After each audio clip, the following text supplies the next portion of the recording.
Uselubhacweni usihlalo weButterworth Taxi Association emva kohlaselo kwirenki yoonoteksi eGcuwa kuqhushululu lwemilo kwishishini leeteksi nakubeni kujongwene nonyulo kulo.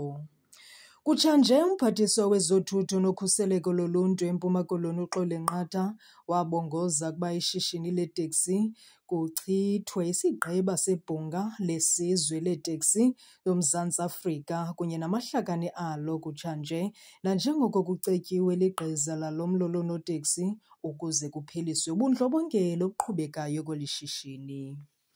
Usihlalo weButterworth Taxi Association uLusanda Tsawe Biza uthi wasinda ngoFebruwari 2022 kwiB&B yaseGcuwa awayekuyo apho wayezingelwa ngamadoda amane efuna ukumbulala. Emva kokuthelwa thsuphe ngosemfutheni ulwazi wachazelwa wasinda kwesoswelegugu ndayiqonda mhlophe ukuba uleqwa kwizityholo atyatyekwa zona kweli shishini leteksi.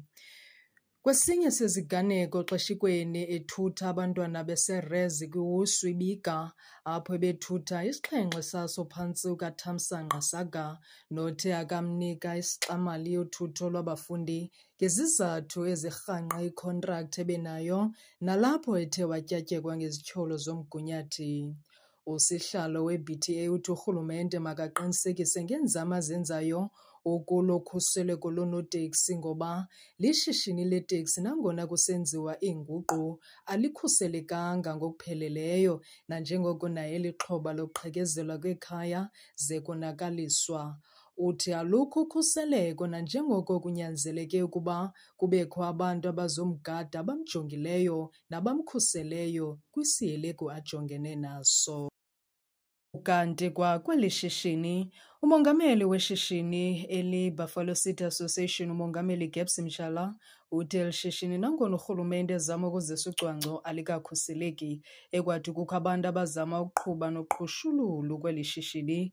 Kwisindululo ezathi zenziwa ngurhulumente kukuba kuchithwe iziseko zeli shishini ziqalelwe nanjengoko kuza kuqhuba ulonyulo.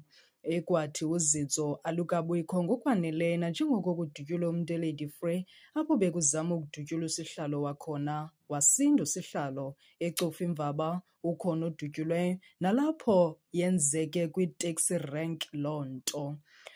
Ukwathi urhulumente makaqinise ukhuseleko kweli shishini nanjengoko engenelele